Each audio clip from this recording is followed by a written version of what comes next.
awesome artist, and happy Friday Eve. Today we have another really exciting at-home art activity to do.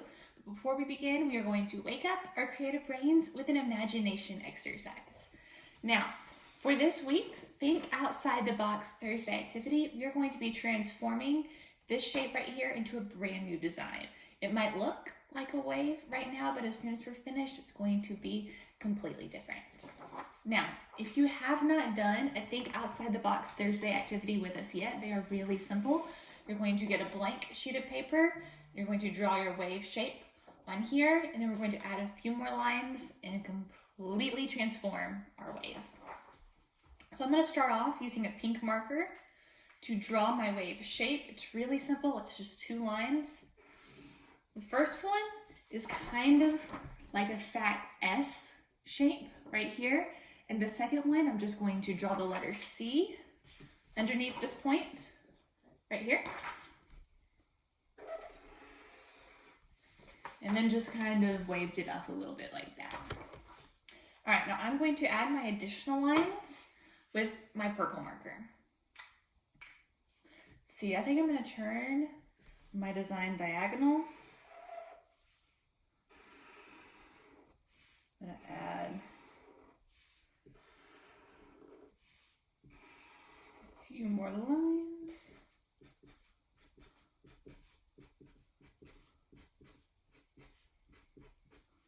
And I'll show y'all what I got in just a second.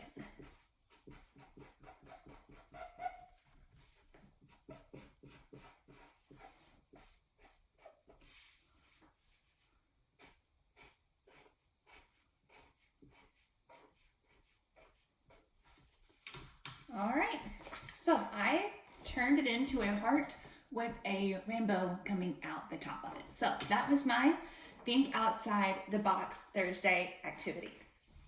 Now, for our art project today, we are going to be doing some paper weavings. Weavings is one of my absolute favorite things to teach my students, and you can do it with so many different materials. Traditionally, weaving is done with yarn on a loom, but if you don't have any yarn at home, that's fine. Today we're going to be using strips of paper.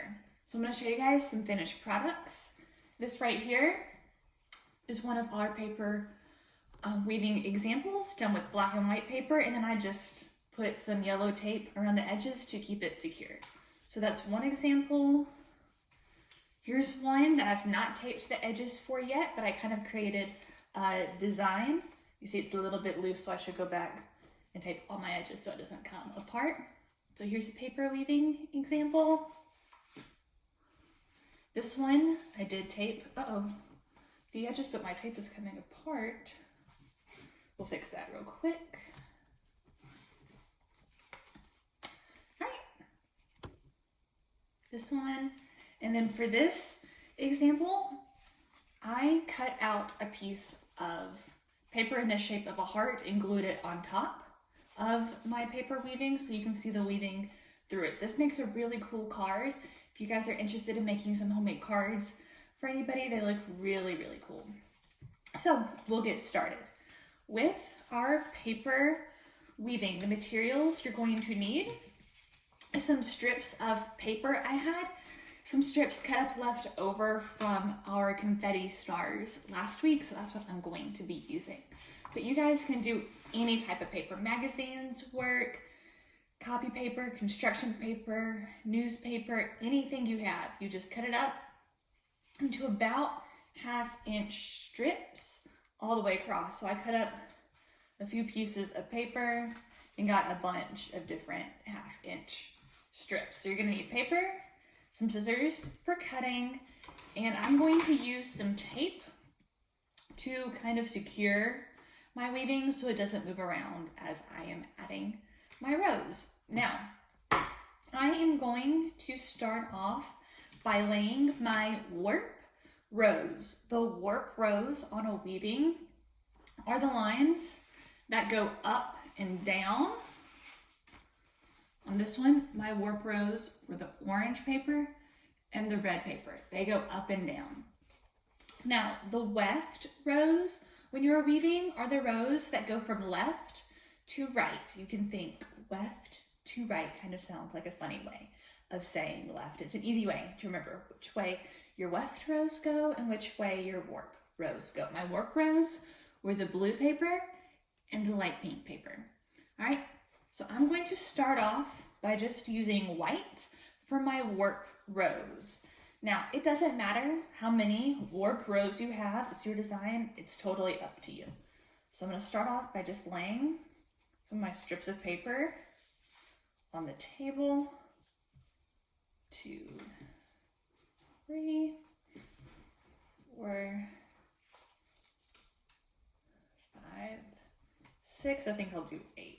Let's see. That's how many I have. 7, 8 strips of paper. Now I'm going to line them up so they are right by each other with no space in between. All right, after I have gotten those tape, let's see, got 1, 2, 3, 4, 5, 6, 7, 8. Perfect. I'm going to take my tape, rip off just a little bit. I'm going to tape right on top of these rows straight to the table. That way, as I am moving them, they are not going to be moving past my tape line. They might form arches like this, but that's fine. They're not going to be scooted up any farther than I need. So that is it for creating our warp rows. Super easy. All I did, lay out my paper, tape it to the table. We're done. Now, for the weft rows, your weft rows are what create your design in the weaving. I'm going to do some colorful colorful weft rows. All right, so I'm going to choose a couple of every color that I've got cut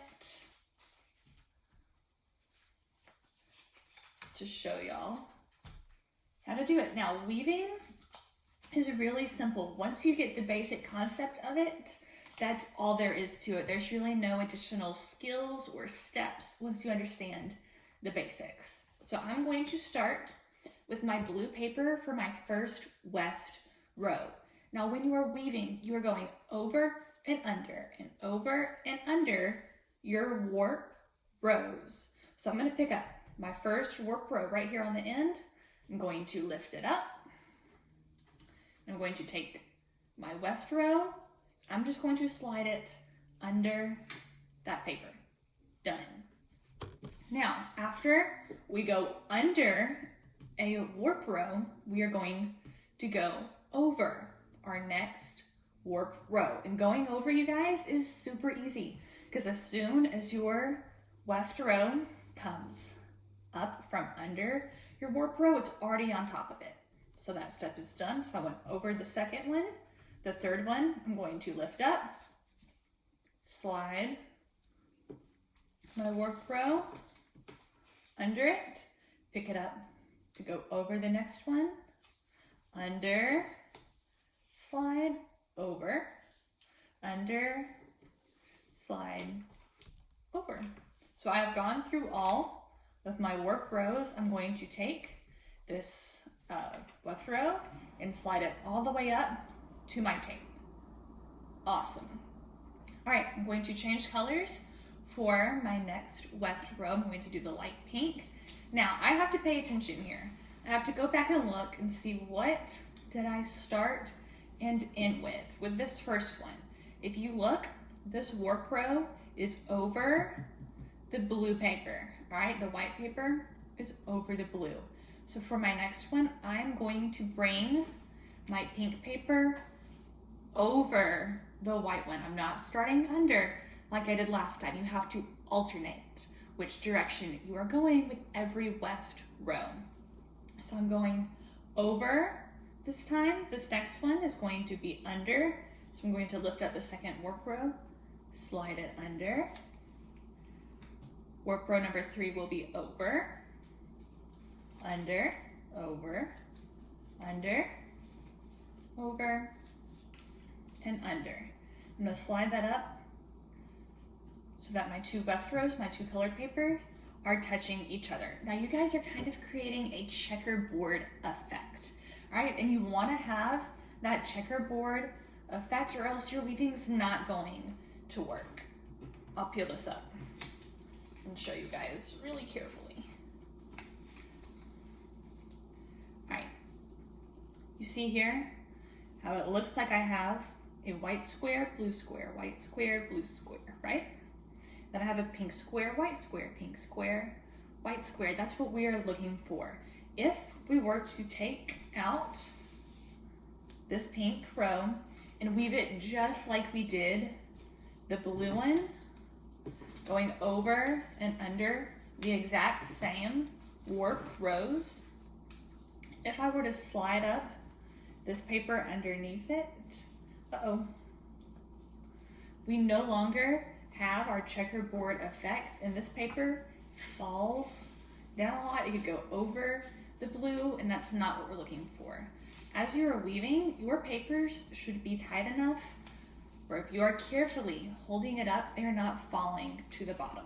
So I'm going to go back and weave this one correctly, alternating my work rows from what I did up top. Slide it all the way up. All right, there you guys, you see? I can pick it up, wiggle a little bit, and these are not falling down.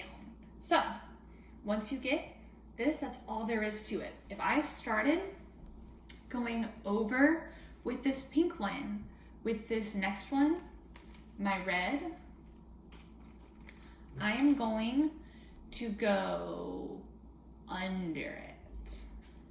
All right, just like I did this blue one, I'm following the same pattern as my blue one now. So I'll set this down and weave it through real quick.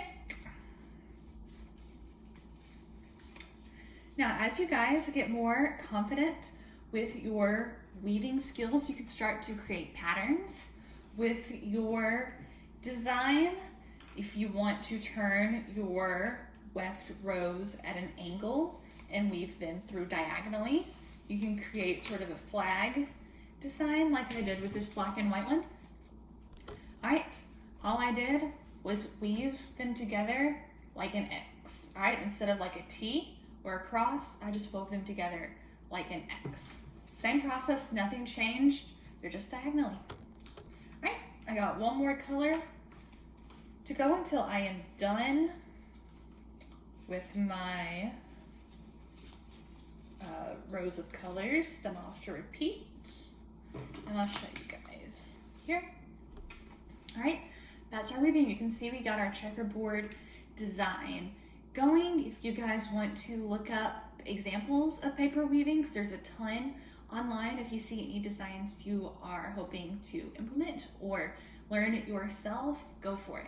If you have any questions about any types of designs or any bit of this process, please leave me a comment. I'll be happy to answer it for you guys and help you out as much as I can. Now, if I were to continue this design, when I finish, I would probably want to trim all these extra weft rows so it kind of looked like a quilt or a little placemat. Perhaps you can just take your scissors and carefully trim away your extra ends, and then you take a piece of tape and just set it right on top, like we did here, right on top of the ends, and it keeps them from falling apart. If you look on the back, I haven't even folded my tape over. You could if you would like, but just having it set on top of it keeps it together and secure. All right, you guys, I think that is it as far as our paper weavings go. This activity is so fun, it's relaxing. You kind of just let your mind wander and your hands work while you are doing it, and you can come up with so many cool designs. All right, you guys, I love y'all, I miss y'all. I hope you'll have a fabulous summer, and I can't wait to see you guys soon. Bye, y'all.